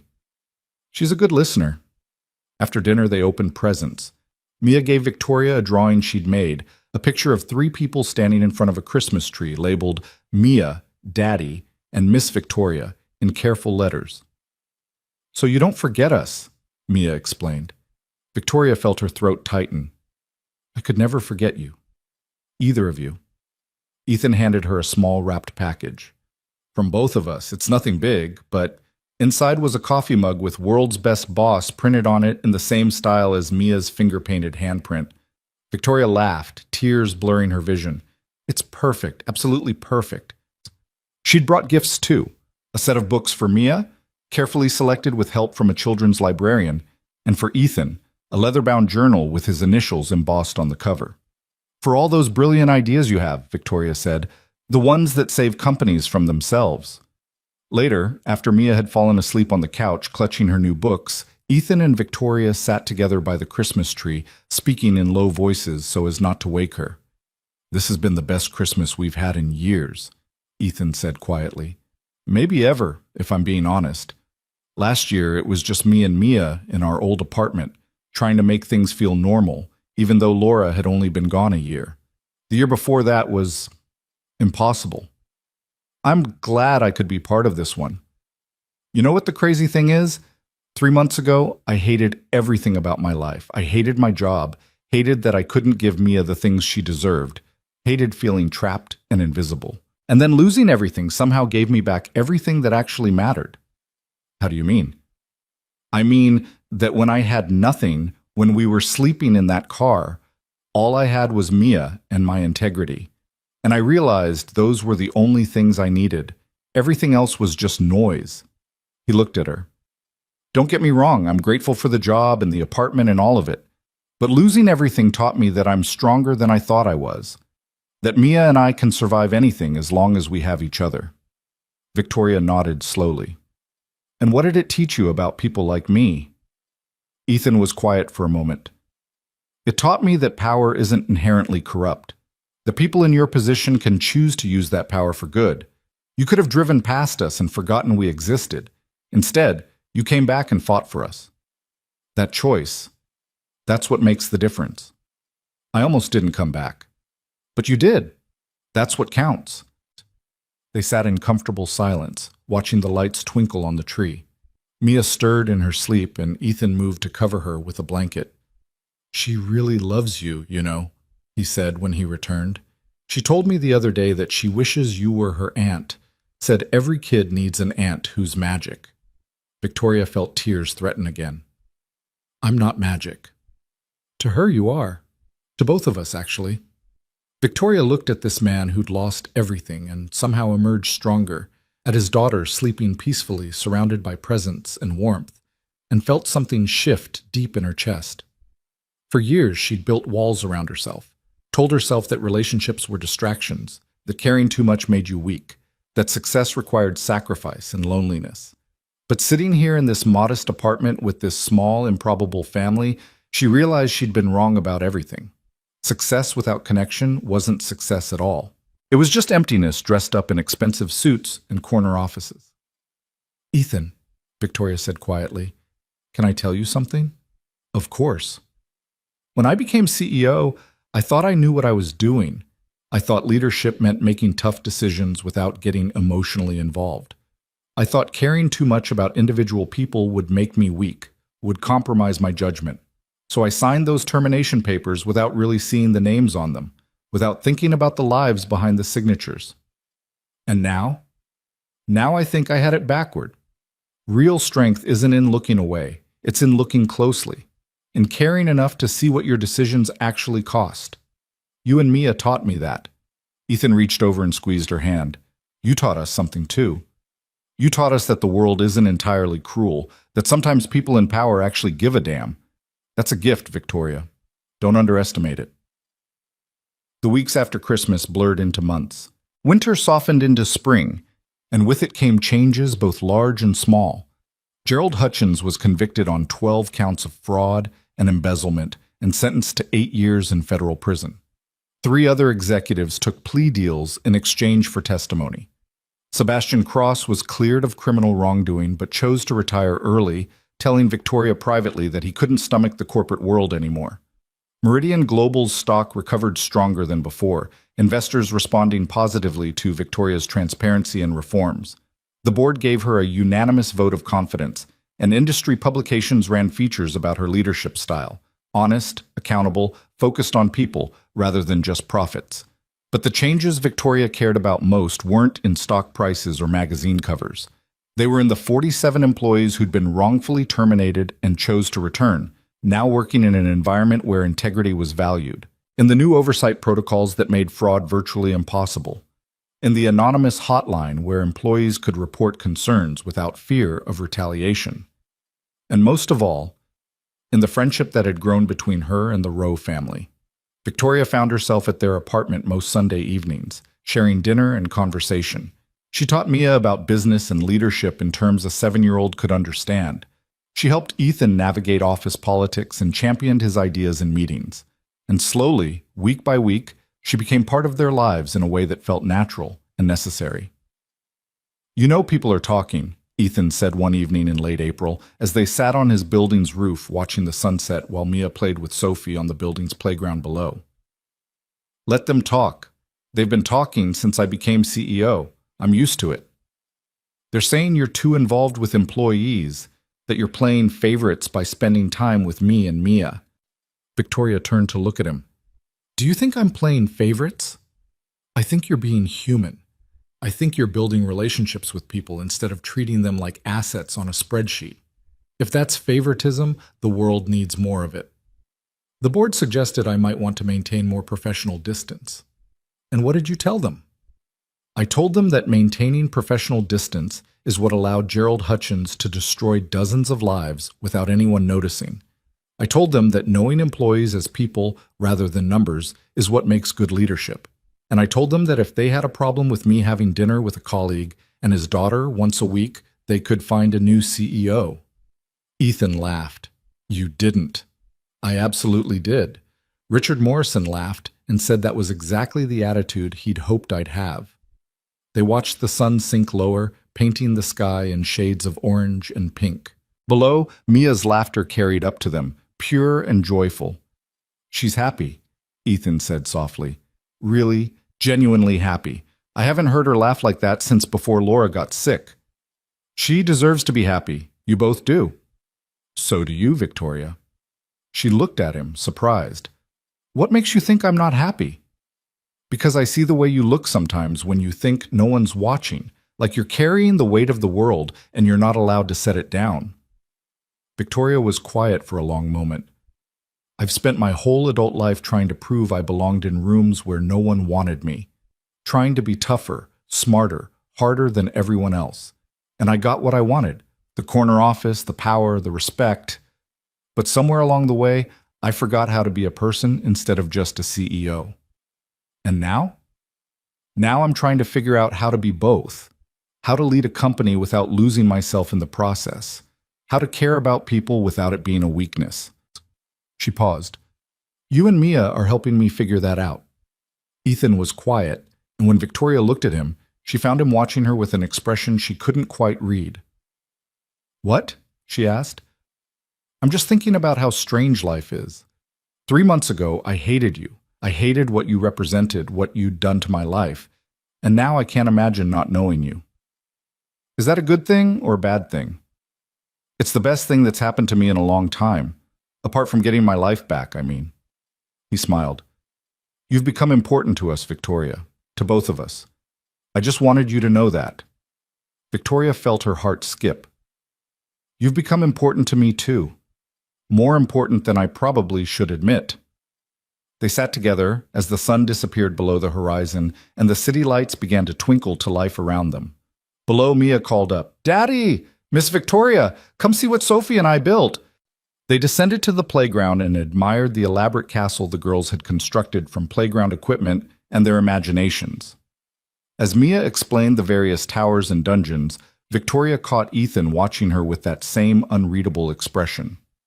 Later, after Sophie had gone home and Mia was in bed, Ethan walked Victoria down to where Marcus was waiting with the car. "Thank you for dinner," Victoria said, "and for the conversation on the roof. I needed that." "Anytime. Victoria, I meant what I said up there, about you being important to us. I don't want you to think it's just gratitude or obligation. It's more than that." "What is it then?" Ethan hesitated, and Victoria saw something vulnerable in his eyes. "I don't know yet, but I'd like to find out, if you would." Victoria's breath caught.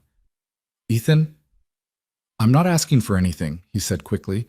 "I'm not even sure what I'm offering. I just know that when you're not around, Mia asks about you, and so do I. And when you are around, everything feels right, more right than it has in years." Victoria didn't know what to say. She'd spent so long building walls, protecting herself from anything that might compromise her focus or make her vulnerable. But standing here with Ethan, those walls felt less like protection and more like prison. "I'd like to find out too," she said softly. "Whatever this is, wherever it goes, I want to know." Ethan smiled, and it transformed his face. "Good. That's good." He squeezed her hand briefly, then stepped back. "Good night, Victoria. See you at work tomorrow." "Good night, Ethan." In the car, Marcus met her eyes in the rearview mirror. "Good evening, Ms. Hale?" "Yes, Marcus. A very good evening."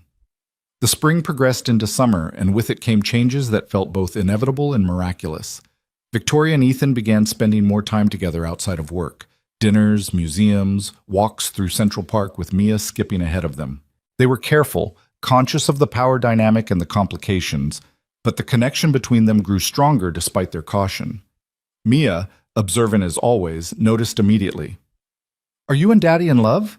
she asked Victoria one Saturday afternoon while Ethan was inside his apartment making lunch. Victoria, who'd been pushing Mia on the playground swing, nearly fell over. "What makes you ask that, sweetheart?" "Because you look at each other the way Mommy and Daddy used to look at each other." "Sophie says that means you're in love." "Sophie sounds very wise." "She is. So are you." "In love?" Victoria considered lying, deflecting, changing the subject. But Mia deserved honesty. "I think I might be. Is that okay with you?" Mia's face split into an enormous grin. "It's perfect. That means you'd come to our house all the time, right? Not just on Sundays?" "Maybe, if that's what everyone wanted." "I want it, and Daddy wants it. He told Mrs. Patterson that you make him remember what it feels like to be happy." Victoria felt tears prick her eyes. "He said that?" "Yep. Mrs. Patterson asked him if you were his girlfriend, and he said he didn't know, but he hoped so. So are you? His girlfriend?" "I don't know yet, Mia. We're still figuring things out." "Well, figure it out faster, okay? Because you make Daddy smile, and he makes you smile, and I like it when everyone's smiling." That evening, after Mia was asleep, Victoria and Ethan sat on his couch with glasses of wine, the comfortable silence between them charged with something new. "Mia asked me if we're in love," Victoria said. Ethan nearly choked on his wine. "She what?" "She asked if we're in love. Apparently Sophie has informed her that we look at each other a certain way." 7-year-olds are terrifying. They're honest, which is more than I can say for most adults. Victoria set down her wine glass and turned to face him. "Are we, Ethan? In love?" He looked at her for a long moment. "I don't know. I know that I think about you constantly. I know that Mia lights up when you're around, and so do I. I know that losing Laura convinced me I'd never feel this way about anyone again, and you're proving me wrong. But is that love? I'm not sure I trust myself to know anymore." "I'm not sure I ever knew how to recognize it in the first place," Victoria admitted. "I've spent so long prioritizing career over everything else that I don't know how to let someone in. But Ethan, you're already in. You and Mia both. And it terrifies me and thrills me in equal measure." "What are you afraid of?" "That I'll hurt you again. That I'll get too busy or too focused on work, and I'll fail you the way I failed you before. That I'll lose myself in the CEO role and forget how to be human. That I'm not capable of being what you and Mia need." Ethan reached for her hand. "Victoria, you already are what we need." You're honest and caring and brave enough to admit when you're wrong. You're teaching Mia that powerful people can be good people. You're showing me that it's possible to trust again after everything that's happened. That's more than enough. But the power dynamic. I'm your boss, Ethan. People will say I'm taking advantage. People will say a lot of things. They already do. The question is whether we care more about what people say than about what we feel. Victoria looked at him. This man who'd lost everything and rebuilt his life with grace and integrity, who loved his daughter with a fierceness that made Victoria's heart ache, who'd somehow forgiven her for the unforgivable and made space for her in his life. I care about what you feel, she said. I care about what Mia needs. I care about doing right by both of you. Then let's take it slow. Let's figure this out together, one day at a time. No pressure, no expectations, just possibility. Possibility, Victoria repeated. I think I can do possibility. Ethan smiled and pulled her closer. They sat together on the couch, her head on his shoulder, his arm around her waist, and let possibility settle around them like a promise. The months that followed were unlike anything Victoria had experienced. She learned to balance her role as CEO with her growing relationship with Ethan and Mia. She learned that leaving the office at a reasonable hour didn't make her weak or uncommitted. She learned that Mia's school plays and Ethan's work accomplishments mattered just as much as board meetings and quarterly reports. She learned slowly and imperfectly how to be human again. In August, Mia started third grade. In September, Ethan was promoted to Director of Financial Oversight. In October, Victoria took them both to a cabin upstate for a long weekend, where they hiked through autumn leaves and roasted marshmallows and talked about everything and nothing. And through it all, the bond between them deepened from friendship into something that felt inevitable, like coming home. One evening in late November, almost exactly a year after that rainy night when Victoria had first seen them in the car, the three of them sat together on the roof of Ethan's building watching the sunset. Mia, now 8 years old and full of questions, asked, "Miss Victoria, are you going to stay with us forever?" Victoria and Ethan exchanged glances. They'd been dancing around the question for months, both of them too afraid to push too hard or ask for too much. "I'd like to," Victoria said carefully, "if you and your daddy want me to." "We want you to," Mia said immediately. "Right, Daddy?" Ethan was looking at Victoria with those warm eyes that had once been so hollow with despair. "Yeah, baby, we want her to stay." "Then it's settled," Mia announced. "You're part of our family now." "Just like that?" Victoria asked, laughing. "Just like that," Ethan confirmed. "Mia has spoken. The decision is final." As the sun set over the city and Mia chattered about her plans for Thanksgiving, Victoria felt a peace settle over her that she'd never experienced before. This wasn't the triumph of closing a deal or the satisfaction of a successful quarter. This was something deeper, something that filled all the hollow spaces she'd been carrying for years. This was belonging. Later, after Mia had gone to bed, Victoria and Ethan stood on his small balcony, looking out at the lights of the city. "Are you sure about this?" Victoria asked. "About us? About letting me into your lives this completely?" "I've never been more sure of anything," Ethan said. "Victoria, a year ago I was at my lowest point. I'd lost everything. I was sleeping in my car with my daughter, and I'd given up hope that anything would ever get better. And then you came back. You keep saying that I came back. Because it matters. You could have driven past and forgotten we existed. Instead, you came back and fought for us. You gave us back our lives, and then you became part of them. How could I not be sure about that? What if I mess it up? What if the board demands more of my time, or there's a crisis at work, or I fall back into old patterns? Then we'll figure it out together. That's what people who care about each other do. They figure it out." Victoria leaned into him, and he wrapped his arms around her. They stood together in the November cold, two people who'd found each other in the wreckage of corporate corruption and somehow built something beautiful from the ruins. "I love you," Victoria said quietly. "I don't know when it happened or how, but I do. I love you, and I love Mia, and I want to be part of this, part of your lives, if you'll have me." Ethan pulled back just enough to look at her face. "We'll have you. Of course we'll have you. I love you too, Victoria. So does Mia. We have for a while now."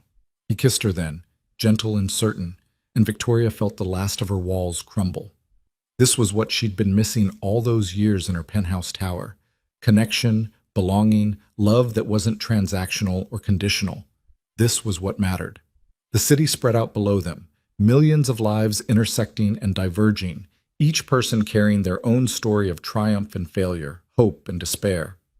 Somewhere down there, other CEOs were making decisions that would affect lives they'd never see. Other employees were being fired without cause. Other children were going to bed hungry and afraid. The world was still unfair, still cruel, still broken in 1,000 ways. But here, on this small balcony in Astoria, 3 people who'd been broken by that unfairness had found each other and chosen to build something whole. And maybe, Victoria thought, that was how the world got fixed. Not through grand gestures or sweeping reforms, though those mattered too, but through individual choices to come back instead of driving away, to look closely instead of looking away, to care about the people behind the signatures and the lives behind the numbers. One person at a time, one family at a time, one choice at a time. It wasn't perfect. It wasn't a fairy tale ending where everything was suddenly fixed and everyone lived happily ever after. But it was real. It was honest. And it was enough. More than enough. It was everything.